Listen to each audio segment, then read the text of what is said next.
Hello दोस्तों, बहुत बहुत स्वागत, अभिनंदन एक बार फिर से RDX GS गुरु में। आज 2-3 चैप्टर शुरू करेंगे हम। आधुनिक भारत का इतिहास पढ़ रहे हैं ना हम लोग, तो उसी में जैसे द्वितीय विश्व युद्ध हो गया, पाकिस्तान की मांग हो गई है ना, क्रिप्स मिशन वगैरह है, और व्यक्तिगत सत्याग्रह, इन 3-4 चैप्टर हैं छोटे छोटे, इनको पढ़ लेते हैं। ठीक है, चलो शुरू करते हैं। द्वितीय विश्व युद्ध में भारतीय राष्ट्रीय कांग्रेस ने अंग्रेजों का सहयोग प्रदान किया। सही बात है क्या? क्योंकि उन्हें पूर्ण स्वराज प्राप्त होने की आशा थी। ऐसा है क्या? नहीं, बी ऑप्शन सही है, यानी दोनों ही गलत हैं। क्यों? क्योंकि भारतीय राष्ट्रीय कांग्रेस ने अंग्रेजों को सपोर्ट नहीं दी थी, ये भी गलत है, और उन्हें पूर्ण स्वराज प्राप्त होने की आशा नहीं थी, ये भी बात गलत है। ये दोनों ही बात गलत है, इसलिए ऑप्शन बी। अगला, 1939 में कांग्रेस मंत्रिमंडल ने 7 प्रांतों से त्यागपत्र दे दिया। अपने 7 प्रांतों में जो सरकार बना रखी थी उसमें त्यागपत्र दे दिया। क्यों दिया? क्यों दिया? देखो, कांग्रेस अन्य 4 प्रांतों में मंत्रिमंडल नहीं बना पाई थी, ये कारण था। कांग्रेस ने वाम पक्ष के उदय के मंत्रिमंडल का कार्य वाम पक्ष के उदय से मंत्रिमंडल का कार्य कर सकना असंभव हो गया, तो ये बात थी। उनके प्रांतों में बहुत अधिक सांप्रदायिक अशांति हो गई, तो ये बात थी। नहीं, ऑप्शन डी, मतलब ये कोई भी बात नहीं थी। क्या कारण था? क्योंकि लॉर्ड लिनलिथ को उस टाइम पे भारत का वायसराय था, उसने बिना कांग्रेस की अनुमति के और भारत को द्वितीय विश्व युद्ध में शामिल कर दिया। इसी बात से नाराज होकर उसने 28 महीने के अपने कार्यकाल के बाद 1939 में रिजाइन दे दिया। ये था रीजन। अगला देते हैं।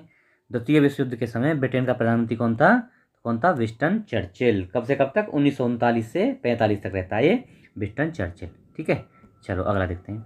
मुसलमानों के लिए पृथक राष्ट्र का विचार। अब कौन सा पढ़ रहे हैं हम? पाकिस्तान की मांग। पाकिस्तान की मांग आ गया, छोटे छोटे चैप्टर हैं। तो किसने रखा था पृथक राष्ट्र की मांग का विचार? किसने रखा था? तो ये रखा था मोहम्मद इकबाल, सर मोहम्मद इकबाल ने। कवि और राजनीतिज्ञ चिंतक मोहम्मद इकबाल ने मुसलमानों के लिए पृथक राष्ट्र के विचार का प्रवर्तक माना जाता है। सर्व इस्लाम की भावना से प्रेरित होकर 1930 के, याद रखना, 1930 के अखिल भारतीय मुस्लिम लीग के इलाहाबाद अधिवेशन में उन्होंने ये मांग रखी थी। ठीक है, चलो अगला। पाकिस्तान के अलग राज्य आंदोलन का नेतृत्व किसने किया था? मतलब अलग राज्य बनाने के लिए आंदोलन का नेतृत्व किसने किया था? मोहम्मद अली जिन्ना ने किया था। 22 से 24 मार्च 1940 को मुस्लिम लीग का लाहौर अधिवेशन होता है, जिसकी अध्यक्षता मोहम्मद अली जिन्ना ने की। और उसी अधिवेशन में एक अलग अलग मुस्लिम राष्ट्र, जिसको पाकिस्तान बोला जाएगा, उसकी मांग जिन्ना ने की थी, है ना। तो ये जिन्ना ने ही लीड किया था। अगला, कथन नेहरू एक राष्ट्रभक्त हैं जबकि जिन्ना एक राजनीतिज्ञ हैं, यह व्यक्त किया था, किसने बोला था ये? तो ये क्या है? सर मोहम्मद इकबाल का ही कथन है। क्या है? गांधी जी की एक बुक है डिस्कवरी ऑफ इंडिया, उसी में गांधी जी ने लिखा है कि मोहम्मद इकबाल ने उनसे बात करते हुए कहा था कि आप एक राष्ट्रभक्त हैं और जिन्ना एक राजनीतिज्ञ। तो ये सर इकबाल साहब ने कही थी बात। ठीक है, अगला। निम्नलिखित में से कौन एक कथन मोहम्मद अली जिन्ना के विषय में सही नहीं है? वे 2 राष्ट्र सिद्धांत के समर्थक थे। बिल्कुल सही है, ये बात सही है। उन्होंने 1940 के मुस्लिम लीग के लाहौर अधिवेशन की अध्यक्षता की। बिल्कुल सही है, अभी तो पढ़े हम। असहयोग आंदोलन उन्होंने भाग नहीं लिया, असहयोग आंदोलन में 1920 वाले में लिया था क्या? नहीं लिया था, बिल्कुल सही है। वे सदैव डायरी रखती थे, यही बात गलत है। तो तीनों बातें सही हैं, तो डी ऑप्शन सही है। ठीक है, ऑप्शन डी। ऐसे भी ऑप्शन बनते हैं, देख लो, डायरी रखते थे, लेकिन तीनों बात पता है ऊपर वाली तो आपको ही अपने आप हटा दोगे। ठीक है, चलो अगला देखते हैं। मुस्लिमों के लिए एक पृथक देश की प्रथम बार निश्चित अभिव्यक्ति कहाँ हुई थी? मतलब पहली बार मुस्लिम देश पाकिस्तान की मांग की अभिव्यक्ति कहाँ हुई थी, ये पूछा है। तो इनमें से कहाँ हुई थी बताओ? तो इसमें ऑप्शन है ए, 1930 के मुस्लिम लीग के इलाहाबाद अधिवेशन के इकबाल के अध्यक्षीय भाषण में। 1930 में इकबाल साहब अध्यक्ष, ये जो इलाहाबाद अधिवेशन होता है उसमें ये अध्यक्ष होते हैं सर इकबाल, और वहीं इसकी मांग रखते हैं, ये विचार रखते हैं। चलो, 1940 में मुस्लिम लीग के अधिवेशन में पाकिस्तान के सृजन का प्रस्ताव किसने रखा था? तो ये भी इंपॉर्टेंट क्वेश्चन है, किसने रखा था? ये रखा था खली कुलजमा साहब ने रखा था। क्या हुआ था सुनो। 23 मार्च 1940 को मुस्लिम लीग का वार्षिक अधिवेशन कहाँ होता है? लाहौर में। भी पढ़े हम लोग, मोहम्मद अली जिन्ना इसकी अध्यक्षता करते हैं। और इसी प्रस्ताव में, इसी के लिए प्रस्ताव को फजलुल हक ने, यहीं क्या होता है, यहीं पे फजलुल हक ने प्रस्ताव प्रस्तुत किया पाकिस्तान मांग का, और खजी कुलजमा ने इसका अनुमोदन किया। मतलब देखो, इसमें किसने? फजलुल हक ने प्रस्ताव रखा था और खजी कुलजमा ने ये प्रस्ताव का अनुमोदन किया था। लेकिन इसमें फजलुल हक नहीं, अगर हक होते तो दोनों हो जाते। ठीक है, उन्होंने रखा था फजलुल हक ने, और खली कुलजमा इसने जो है समर्थन किया था, तो इसलिए इसके हिसाब से ऑप्शन डी हो जाएगा। पाकिस्तान प्रस्ताव की रूपरेखा किसने तैयार की थी, ये पूछा है। किसने तैयार की थी? तो सिकंदर हयात खां। सिकंदर हयात खां ने उसी अधिवेशन में 1940 वाले अधिवेशन में इसकी रूपरेखा तैयार की थी। अगला पढ़ते हैं। अब देखो, अब हमारा आ जाएगा कौन सा वह कौन तिथि जब मुस्लिम लीग ने पाकिस्तान दिवस मनाया। अच्छा, इसी में भी है। पाकिस्तान दिवस मनाया था, कब मनाया था? 23 मार्च 1943 को। देखो, 23 मार्च 1940 को लाहौर अधिवेशन जिन्ना ने अध्यक्षता की, उसमें पाकिस्तान की मांग और बिल्कुल पूरा ताकत लगा दी, पाकिस्तान हम जो है लेकर रहेंगे। इसी के 3 साल बाद ठीक 23 मार्च 1943 को पाकिस्तान दिवस मनाया। ठीक है, इन्होंने पाकिस्तान को लेकर पाकिस्तान दिवस मनाया 1943 में 23 मार्च को, 3 साल बाद, लाहौर अधिवेशन के 3 साल बाद। अच्छा, अब पढ़ेंगे क्या? व्यक्तिगत सत्याग्रह। महात्मा गांधी द्वारा व्यक्तिगत सत्याग्रह आंदोलन के लिए प्रथम सत्याग्रही किसे चुना गया था? कौन था प्रथम सत्याग्रही? कौन था? विनोबा भावे साहब। विनोबा भावे साहब प्रथम सत्याग्रही। वहीं दूसरे सत्याग्रही कौन थे? जवाहरलाल नेहरू। ये भी क्वेश्चन पूछा हुआ है। गांधी जी के नेतृत्व में व्यक्तिगत सत्याग्रह शुरू होता है कब? जब अगस्त प्रस्ताव आता है। कौन देता है? लिनलिथ को अगस्त प्रस्ताव देता है। उसमें बोलता है डोमिनियन दे देंगे, हम तुम्हें ये दे देंगे, कुछ मतलब लॉलीपॉप टाइप का देता है। तो उसको गांधी जी अस्वीकार कर देते हैं और इसी इसी अगस्त प्रस्ताव के खिलाफ जो है व्यक्तिगत सत्याग्रह शुरू करते हैं। और पहला सत्याग्रही किसको? विनोबा भावे, और दूसरा जवाहरलाल नेहरू माने जाते हैं। ठीक है, यह अगला सर्वोदय शब्द का प्रयोग सर्वप्रथम किसने किया था? किसने किया था?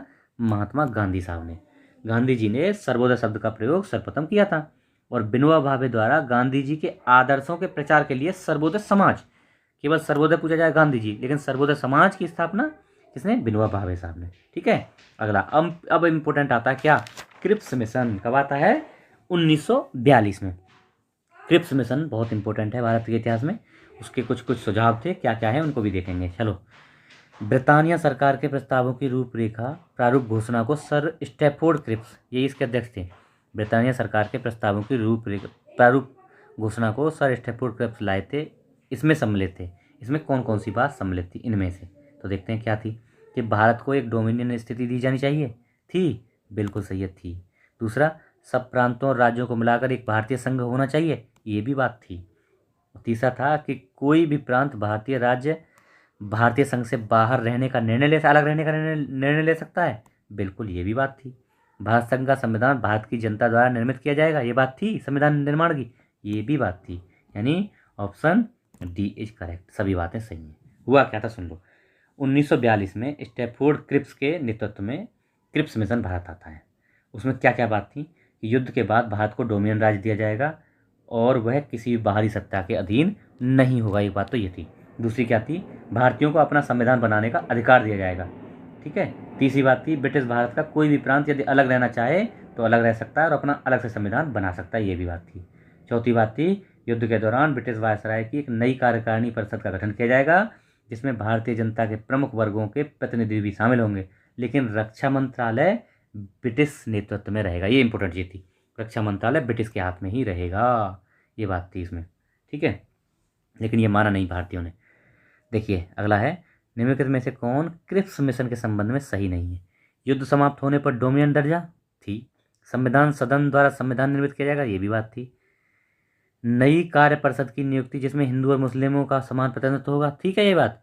कोई भी सूबा भारतीय संघ से अलग रह सकता है, ये भी थी।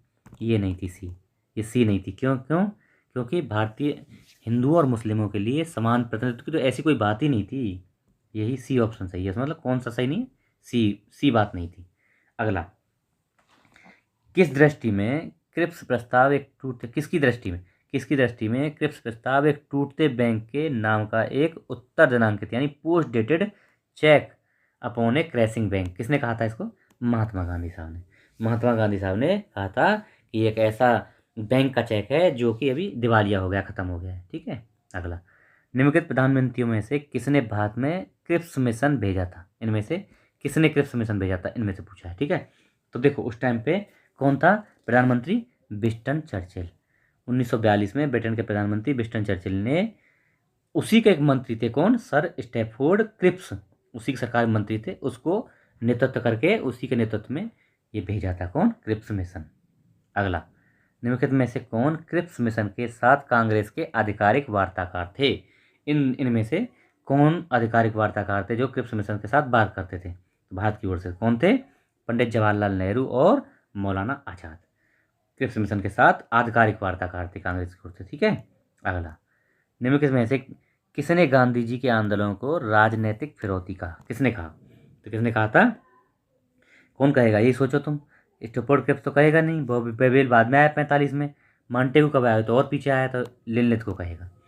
लॉर्ड लिनलिथ को गांधी जी के आंदोलन को राजनीतिक फिरौती कहा।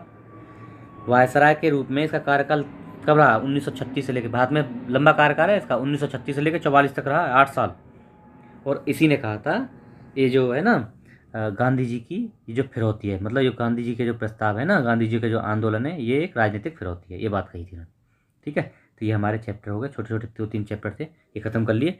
आप लोग इसको शेयर वेयर करते रहिए। अगर चैनल पर नए हैं तो इसको सब्सक्राइब कर लीजिए, बेल आइकन दबा लीजिए, तैयार हो जाइए अगले वीडियो के लिए। ठीक है, आपको मैं बेहतर देता हूँ, बेहतर से बेहतर, और कुछ और स्टार्ट करने वाला हूँ मैं जो आपकी हर एक एग्जाम में मदद करेगा। अभी ऐसी चीज़ें शुरू करेंगे। ठीक है, शेयर करते रहिए इसको, बताइए लोगों को। ठीक है, थैंक यू सो मच।